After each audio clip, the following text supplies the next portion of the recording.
Welcome, ladies and gentlemen, to the monastery, the open bar of the internet, the world's greatest shit show, and the place where we, the good brothers and sisters of this most holy of temples, seek enlightenment through the drunkest, craziest, and most batshit ways possible.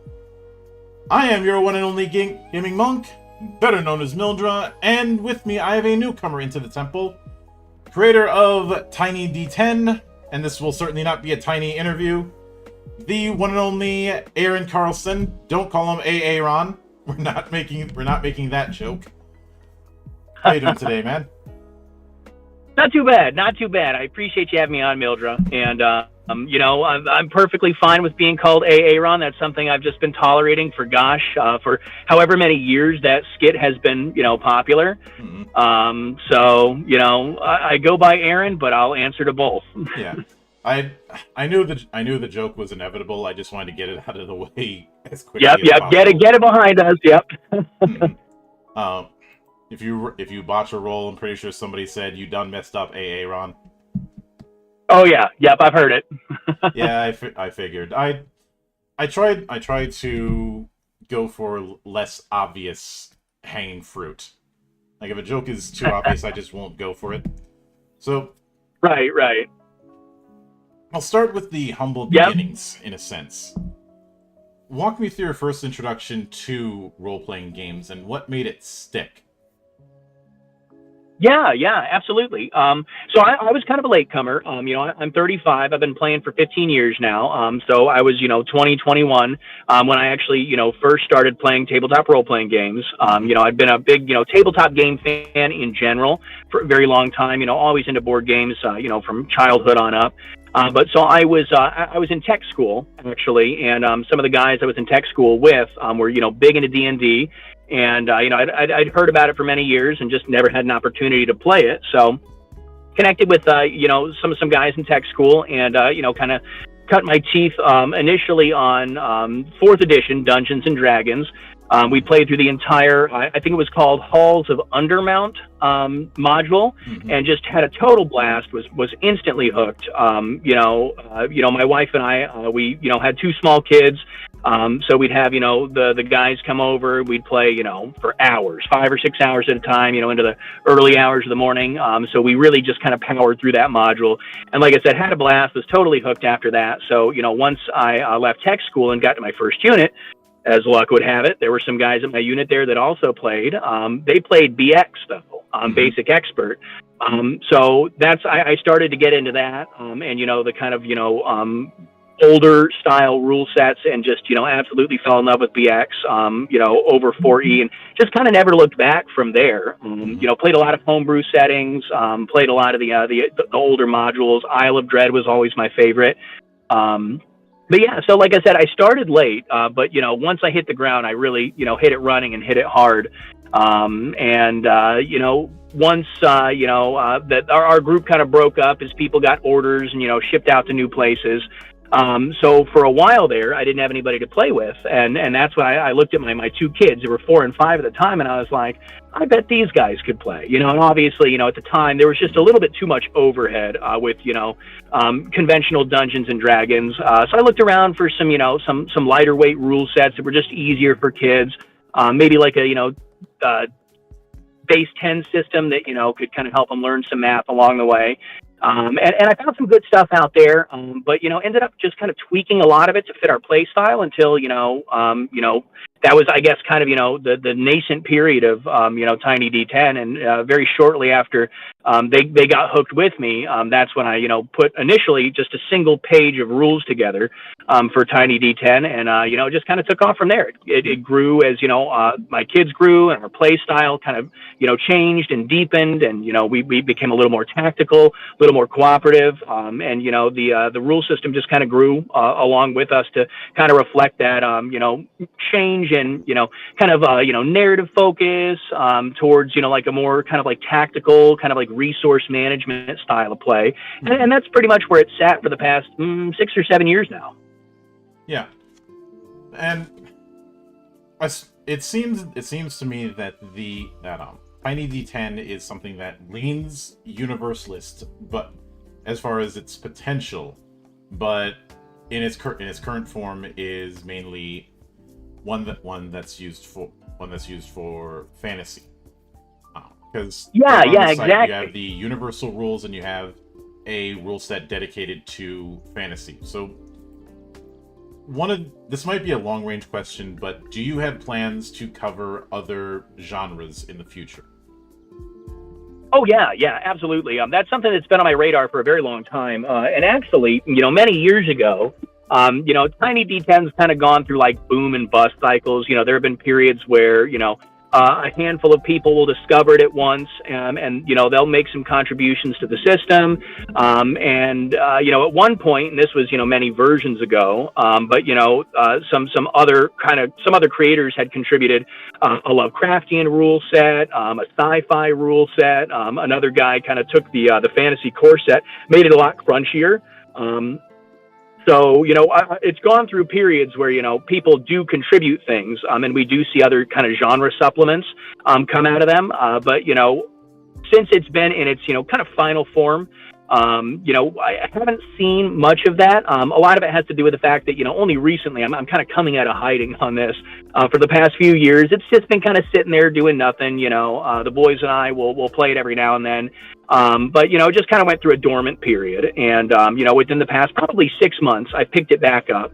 And we've been playing it, very, very frequently. And, that's kind of what ultimately led to me jumping on Twitter back in November and just kind of, putting it out there and, seeing if it's something that, I could just share with people. And, if there was any interest in it, anybody wanted to pick it up and try it again, especially with, younger kids. It's a very quick thing to just pick up and play with newcomers, young kids, people with limited time like myself.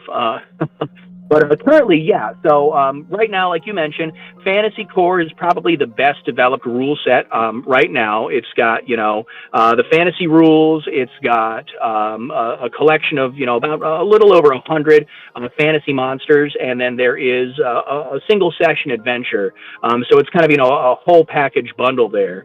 But I'm also working, and this is something kind of neat that, I got connected with on Twitter, working on a new rule set for like a mafia style play.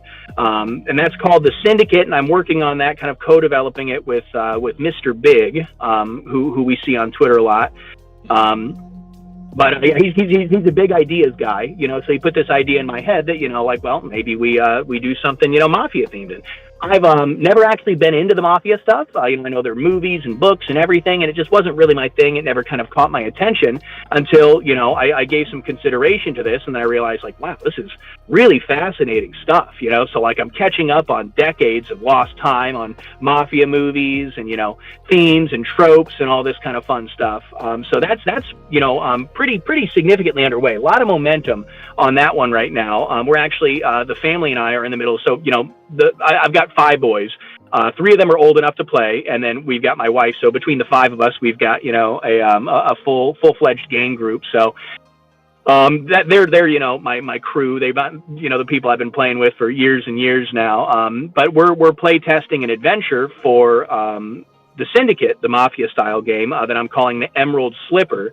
And the premise is this, kind of upstart, crew in the Italian mafia is tasked by mafia leadership to bust up an Irish safe house that was, established in their territory. So we're having a lot of fun with that, and we're about halfway into this adventure that I worked up, and so that I would say that would be the next genre to expect to kind of go live on Tiny D10, and then beyond that, we'll just kind of see what happens. I got a lot of stuff going on with it, or at least that I'd like to have going on with it. I'm trying to restore the print rules. I've got kind of like a print on demand sort of. Book put together, but I pulled it offline to do some editing, kind of, make some changes with the most recent version update, which will hopefully and probably never happen again.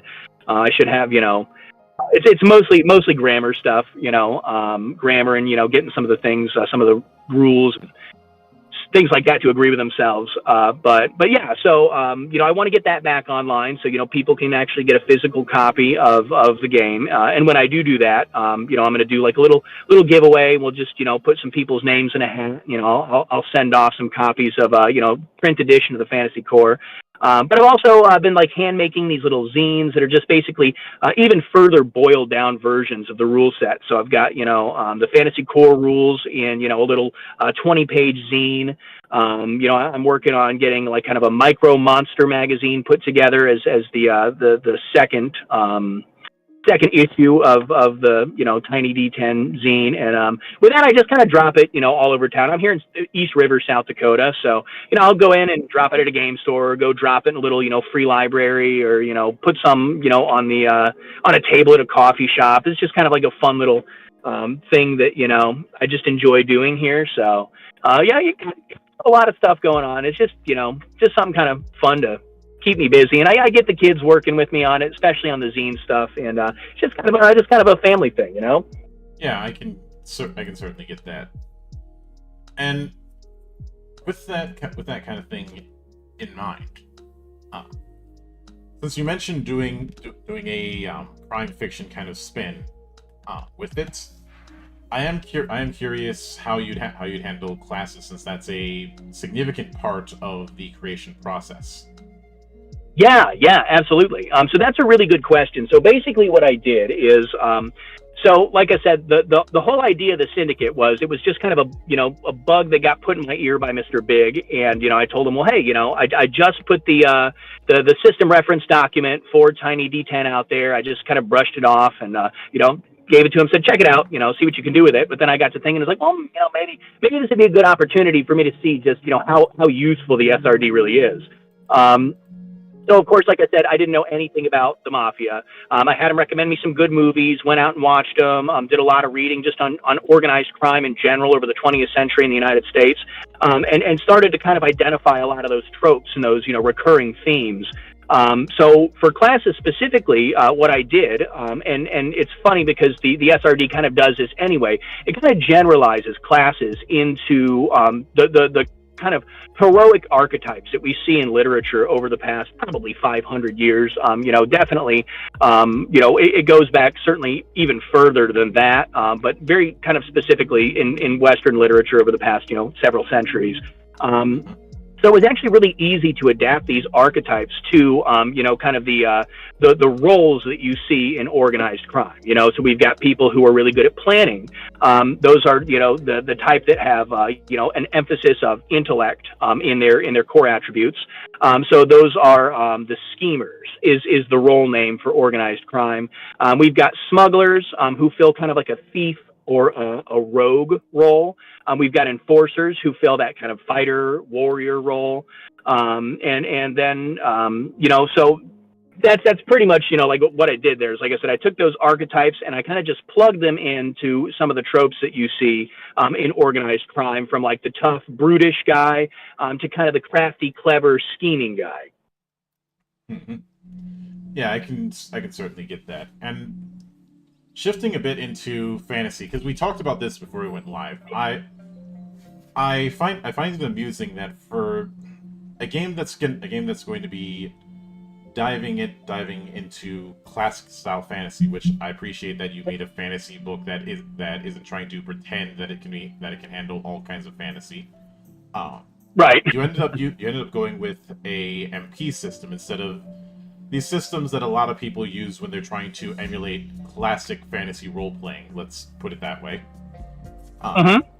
Was the choice of using MP instead of using charges or the like just further going into that simplicity approach you've been going with? It was, yeah, in part. And a lot of it also had to do with the fact that, so I'm a huge fan of Appendix N fiction. I think, all of us who are in the tabletop world are. It's probably, the best selection of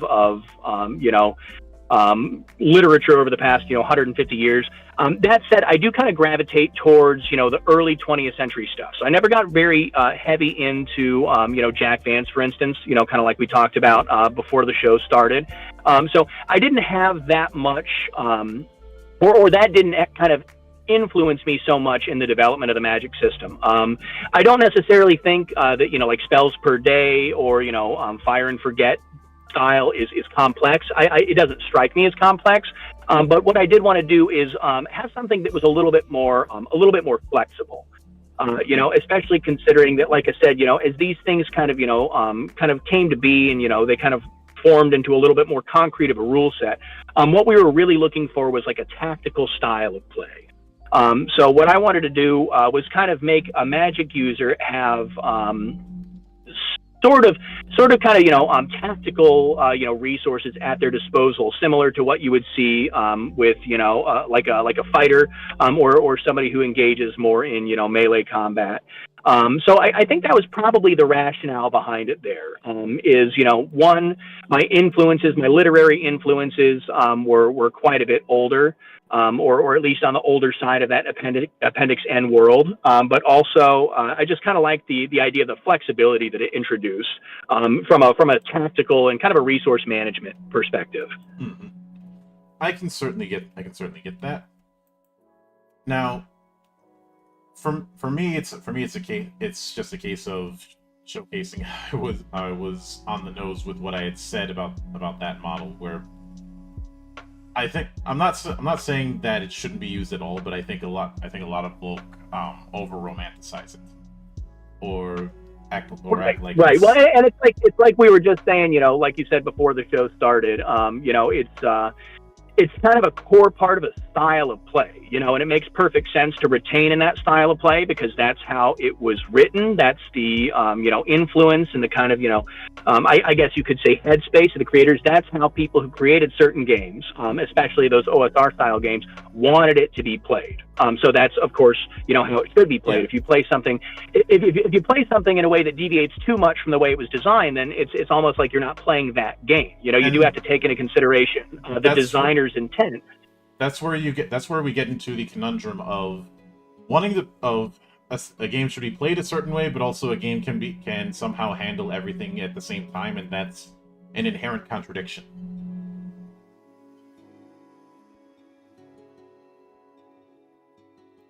Yeah, no, I totally see what you're saying there, and I agree. I mean, obviously, preservation and expansion, they're mutually incompatible in a lot of ways.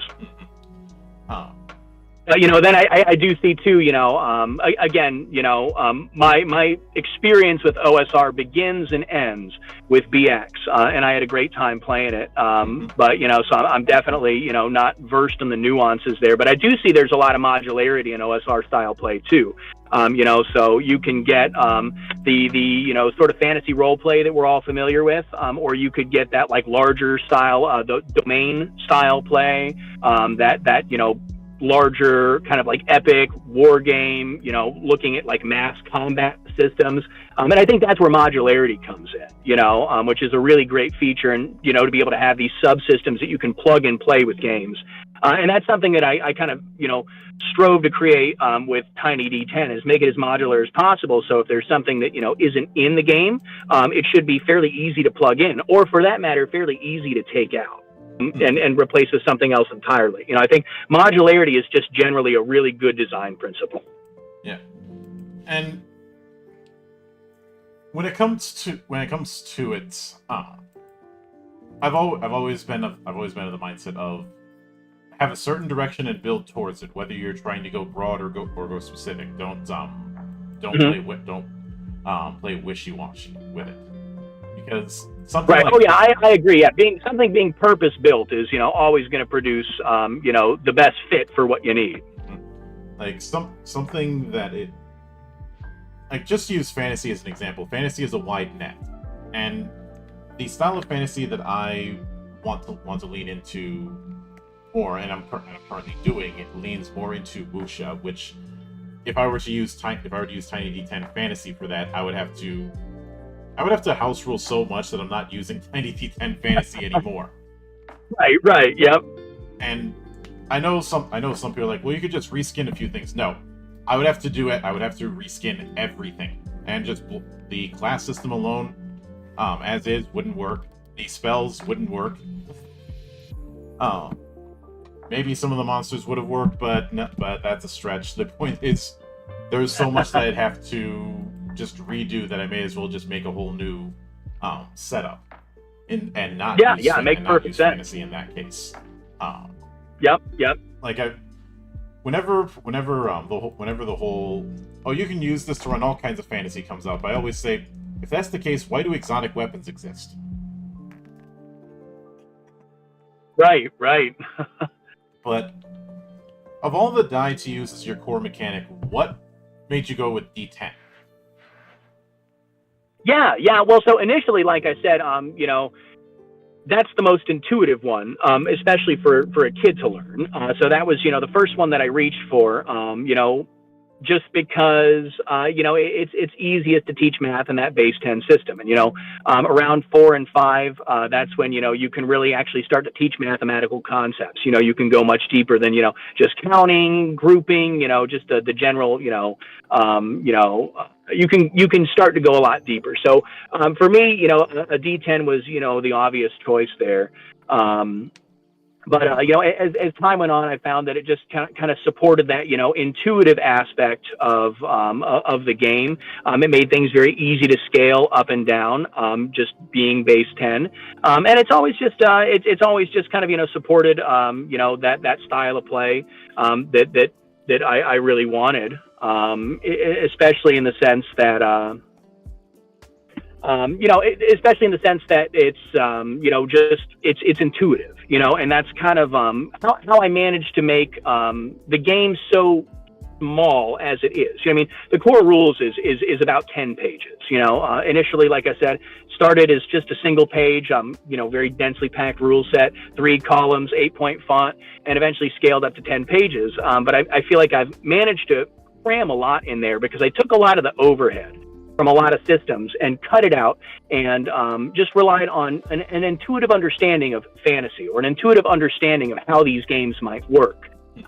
So it I think makes logical sense then, to use the D10 in a system that's based largely on an intuitive idea of how to play this style of game. Yeah. And one of the things I am curious about, since the toughness setup that you have, which is how you handle difficulty, is also used to determine the range of difficulty for given adversaries, monsters, NPCs, whatever you want to call it this week. But what I'm curious about is did you have a kind of baseline guidance in mind as far as what sort of monster would fit what sort of toughness? Since homebrewing monsters... Yeah. Right, yeah, absolutely. So, I actually, and if you look in the core rules, there is a little conversion table that'll take it from...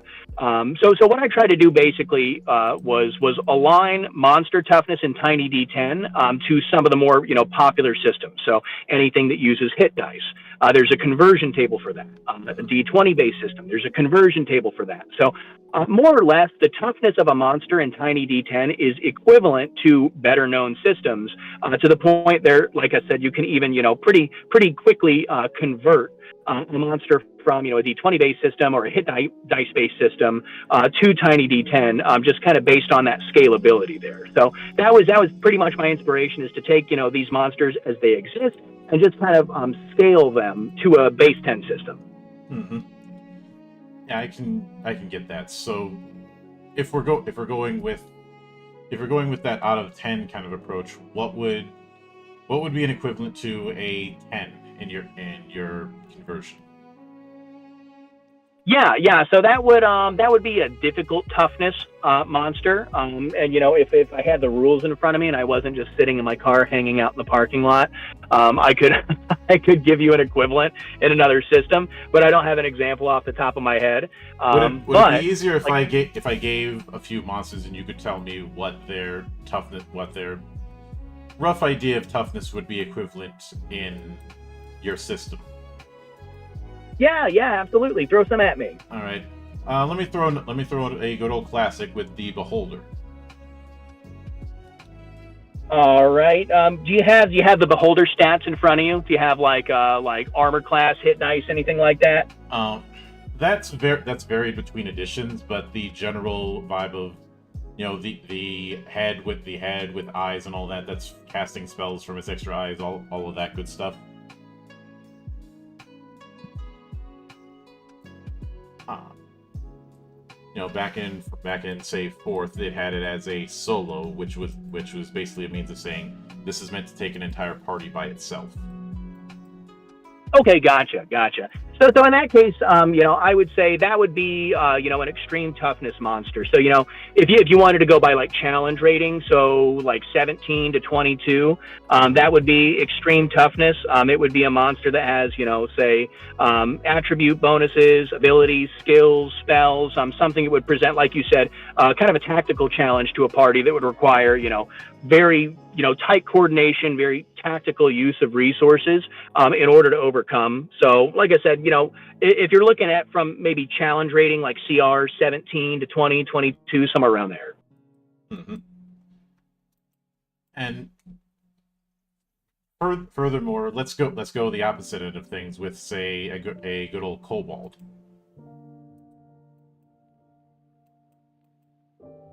Yeah. That would probably be sitting somewhere on like the simple toughness, rating. It's there might be an attribute bonus there, say to power or reflex, but it's rarely going to have distinct abilities. It's rarely going to have skills that are going to augment combat or augment other types of checks. Just a standard simple toughness monster up to toughness of 6, So mathematically, if you look at,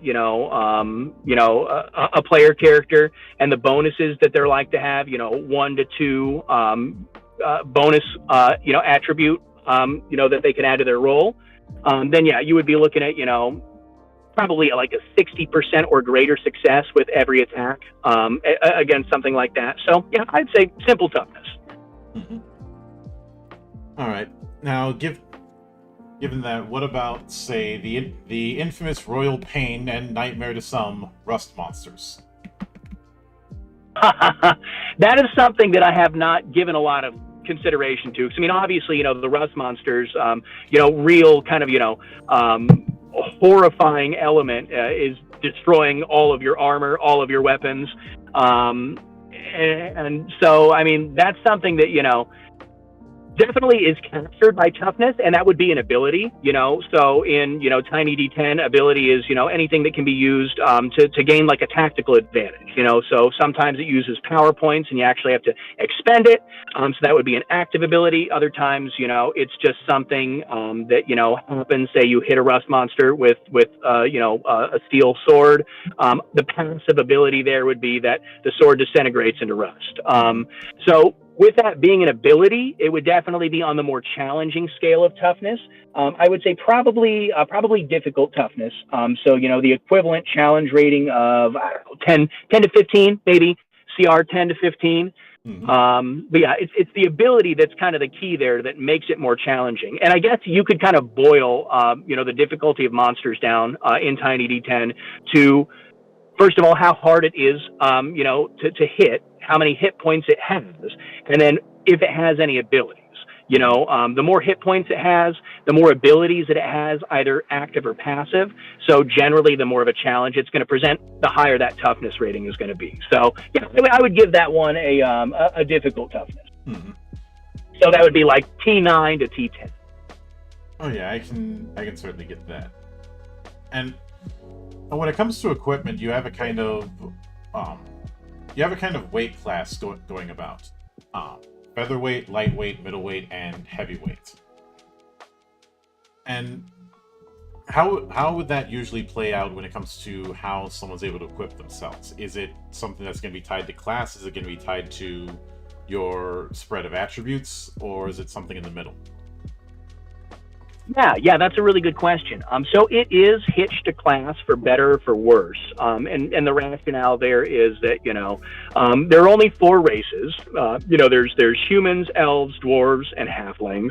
Mm-hmm. So my rationale there is that depending on what class you are, is going to dictate really how you train. You know, so like a halfling fighter carrying a heavyweight weapon might seem a little ridiculous when a human cleric can only use medium weight weapons. But at the same time, like, you know, the rationale is that the halfling has been training to be a warrior and is really just reaching the limit of their physical capabilities there. So like I said, for better or for worse, in a simple system where a lot of things are boiled down, there's some kind of rationale that you have to, you know, connect behind some of these decisions. But yeah, ultimately the weight class for weapons and equipment in general was designed to do two things. One, introduce challenge, and two, kind of distinguish classes from one another. And I guess the third thing too would be to kind of emulate encumbrance. You know, obviously there's no encumbrance in the system. That's another one of those things that's just kind of intuitive. You can definitely introduce specific rules for that, and those would plug in very neatly with the system. But at the end of the day, as it stands, encumbrance is something that you just have to be, kind of just be reasonable. Understand that, you're carrying a, 30-pound sword. You've got, 75 pounds of gold on you. You've got bedrolls. You've got, other essential adventuring, equipment. And just understand, that there is a limit of things that you can carry while moving at, a normal rate of speed. Mm-hmm. Yeah, I can certainly get that. Now, one of the when I look at the Appendix C that you have with the works of fiction part of it, I do find it amusing that Robert E. Howard is brought up, and this is where I'd want to ask one thing regarding that. Now, a lot of the times whenever magic is used in Howard's work, it is treated as this very dangerous affair where you are playing with literal and figurative fire. Yep. Now, if you look at a lot of the official Conan RPGs that have been made since what's now known as Zephyrs, a lot of them have this idea that if you overuse magic, it can really, really screw you over in some form. If someone were to take Tiny D10 and go far more into Conan or just Hyperborea, how would you suggest that they emulate that whole magic is extremely dangerous kind of thing? Yeah, that's a really good question. So obviously, magic is not like that in Tiny D10. Magic, in fact, I kind of liken it a little bit more, actually a lot more, to a natural force like electricity. Mm-hmm. It's something that just kind of exists. It's kind of a latent force in the world, and it's something that, was discovered in the same way that we discovered and harnessed electricity, or, really any kind of, physical force in the world.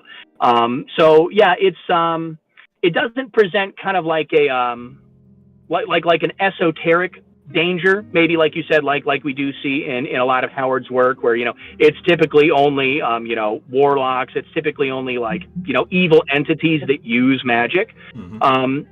So you really would have to kind of flip the magic system on, well, maybe not the magic system, but the way magic is manifest. You'd have to kind of flip it on its head. You'd have to strip out all the spells that you currently have and replace them with spells that are, one, a lot more dangerous, but two, I would say would probably, instead of using exclusively magic points, you would probably have to, impose some kind of penalty for using it. And that would be either, a temporary penalty to attributes. It could, weaken your strength, or, temporarily, or you have to use hit points to cast certain spells, so kind of, having to use some of your own essence, some of your own, health and vitality in casting these things.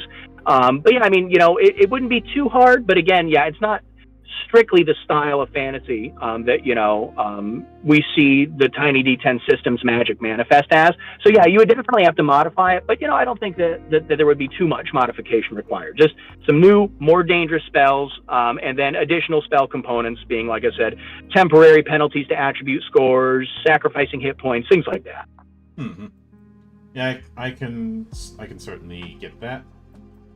Now, and that would be kind of like a low fantasy setting, which would be really cool to experiment with too, and maybe get a genre style of play out for that more closely emulates the world of Hyperborea. Mm-hmm.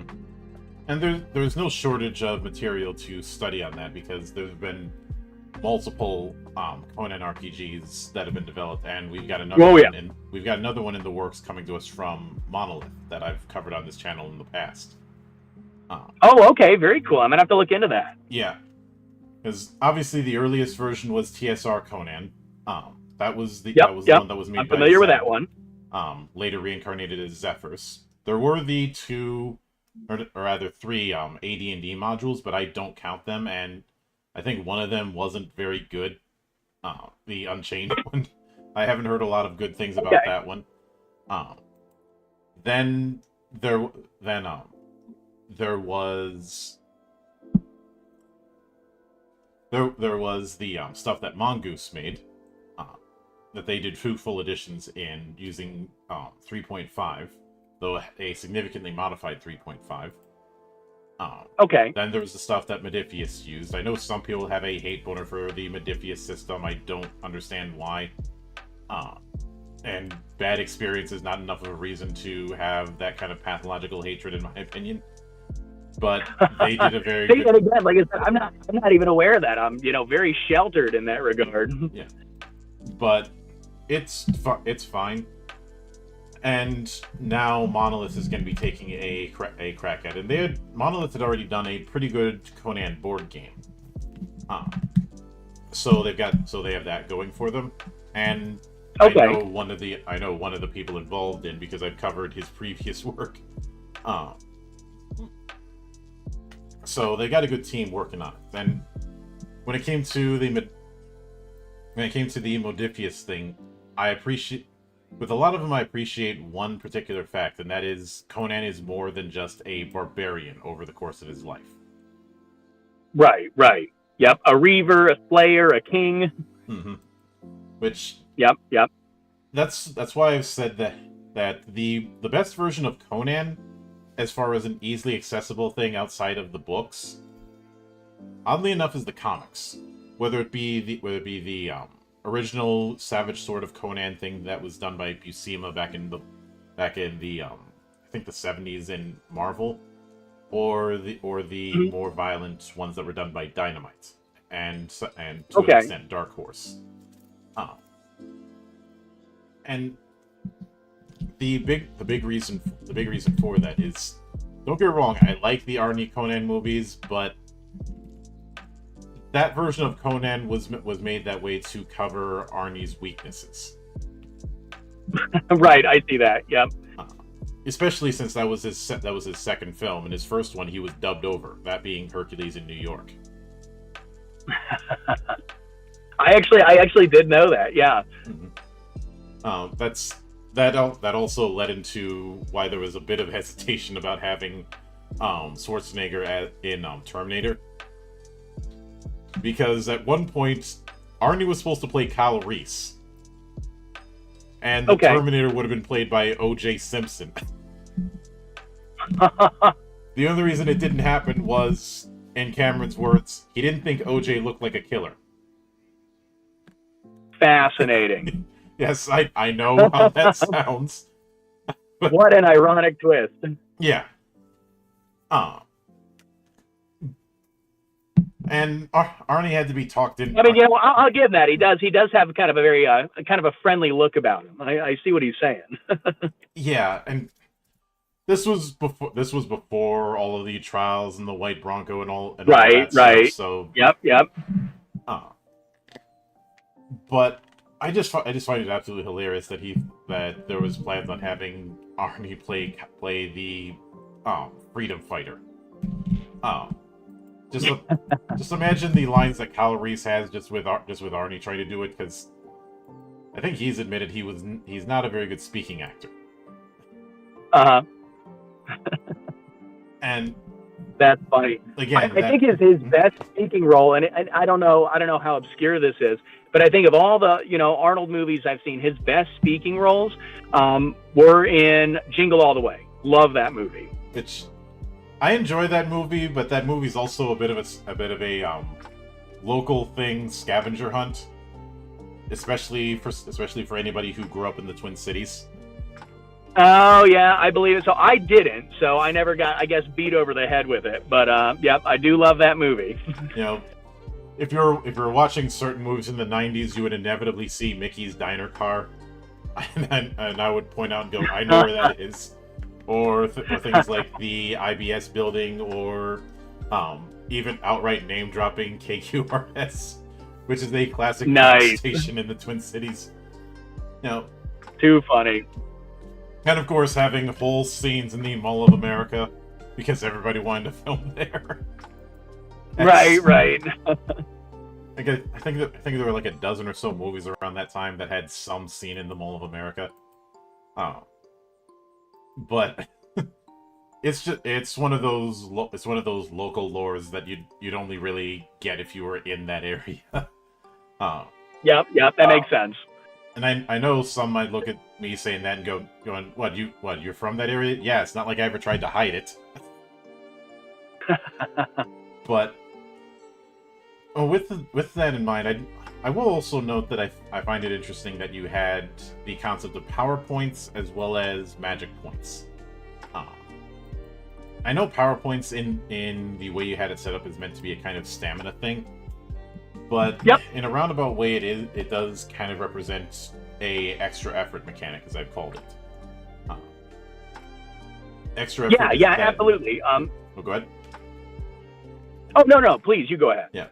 Extra effort, just to make sure it's on the same page, is a term I use for those mechanics that are these limited use pushes you can do on given die rolls. You know, whether it be like the hero points in 4th edition, or willpower in World of Darkness, or edge in Shadowrun, or Moxie in Eclipse Fades. It's the same principle. Right.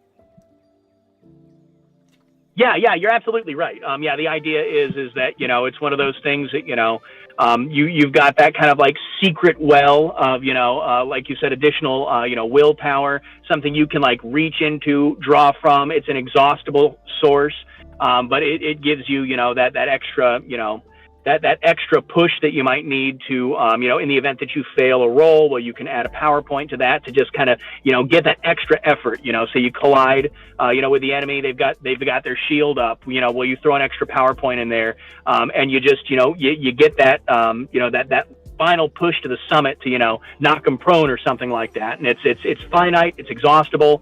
But yeah, I mean, it represents that kind of, kind of capability that, really everybody has, that adrenaline rush sort of, element. Mm-hmm. Yeah, I can certainly get that. Now, were there in developing Tiny D10, were there any ideas that you had early on that ended up getting phased out as the game developed? Yeah, I would say a big one was the Druid. The Druid was one of the core classes in the early years of the game, and I eventually retired that for the Cleric, just because, largely because I wanted a style of magic that was quite a bit different from the type of magic practiced by the standard magic user, by the wizard. The way kind of magic breaks out instead of schools, which is a very common concept across really all magical models. There are really just kind of like the essence of magic, and natural magic and the standard magic practiced by the wizard. I felt like there was a lot of overlap there. So like I said, I wanted more distinction between the two, so that they could kind of perform more distinct roles. Ultimately, I did end up retiring the Druid and all that came with the Druid. All the abilities, all the natural spells, really kind of just generally the natural spell style in general, and replaced it with the divine spells that feel a lot more distinct from traditional magical spells. Mm-hmm.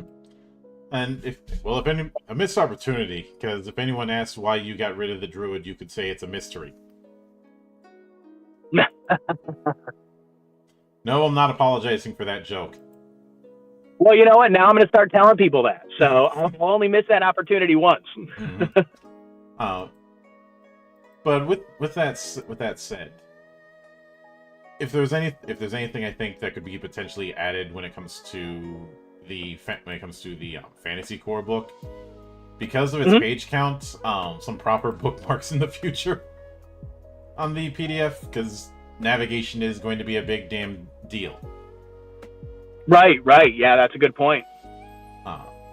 That, and there seems maybe this was a quirk of how it was converted from like text to PDF, but there's a lot of blank pages. So I'm guessing that's something that's going to get fixed in an update.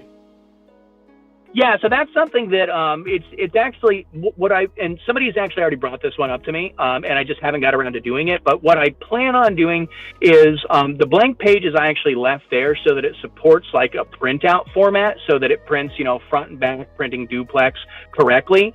So that's kind of like the printable version. Whereas, I do want to go in there and extract all those blank pages for like just a purely PDF version that's not going to be printed. But so all those blank pages are in there for a reason, and that's so that if you ever decide to print it out and you want to print it out duplex, that it prints and it lays out just how it would with the print edition, print-on-demand book. Yeah, I think that is something to be made clear, so that because I guarantee you other people are going to bring it up. Well, you're the second person, so I'm sure everybody else has noticed it too. Oh yeah, but I do appreciate and the that bookmark I think bookmarks is a really good idea too. That's something that I haven't even considered. So yeah, I think that I'll add that in future versions of the PDF. Yeah, I'm a big stickler on navigation, and bookmarks and PDFs, possibly hyperlink, but I know that's a tricky thing to do, as well as an index is one of those very important things to consider. Yeah, well, I'm a stickler on usability, so I think you're right on there. And I did a usability class once upon a time in college, and it was through that I learned about. Have you ever heard of a man named Vincent Flanders? I have not. For the longest time, he doesn't do it as much anymore, but he was a web usability teacher, and he ran a website called Web Pages That Suck. The idea of it is teach good web design by showing bad web design as a do not do this. You can learn a lot from bad design. Yeah, he coined the term mystery meat navigation for some cases of bad navigation that he would find. If you've ever gone to a website and a given link doesn't tell you where it's going until you mouse over it, that is what he would call mystery meat navigation. Originally, it was Saturnic navigation after the Saturn Corporation, but okay. Even if you don't know the term, I guarantee you've seen cases of that just cursory being on the internet. Oh yeah, 100%. Mm-hmm. And he did a whole thing of the biggest mistakes when it comes to web design, and navigation is a key thing. The 5-second rule, as he called it, i.e., if the man from Mars can't tell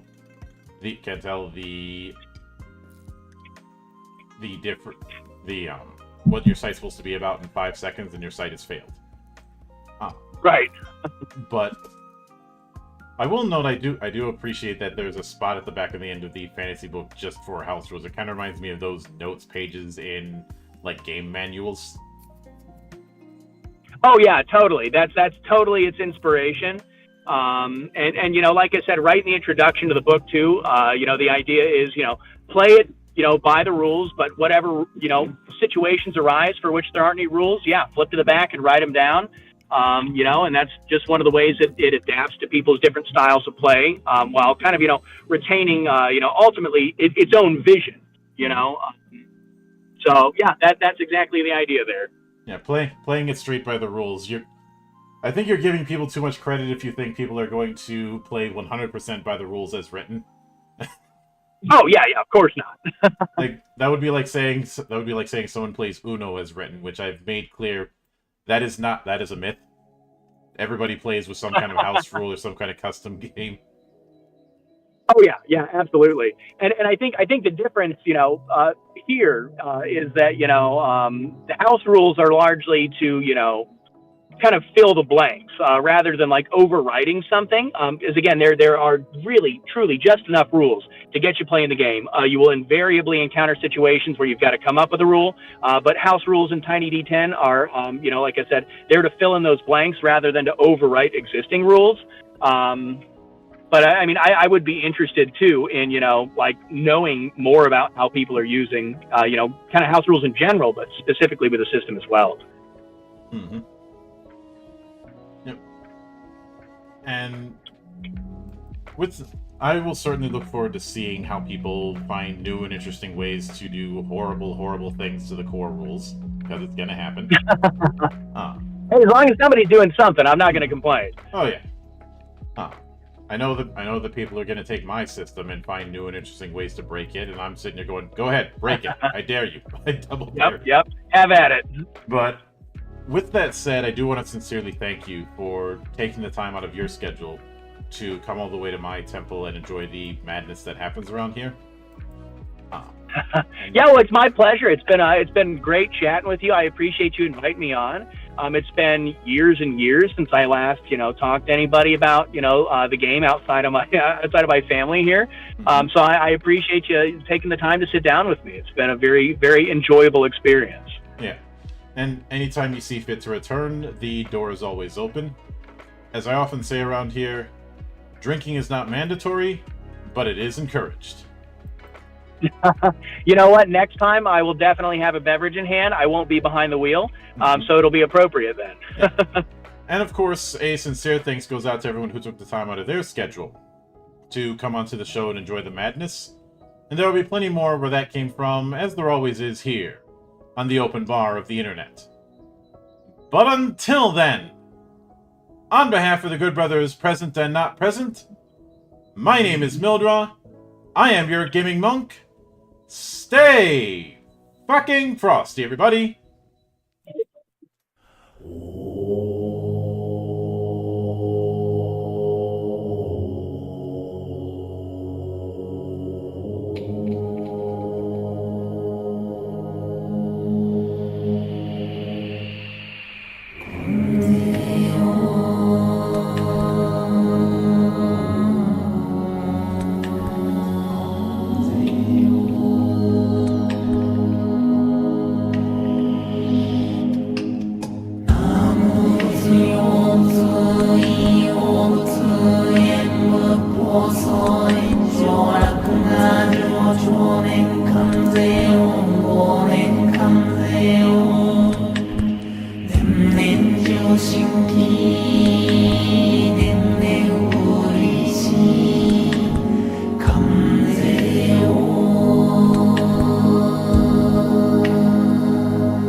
我所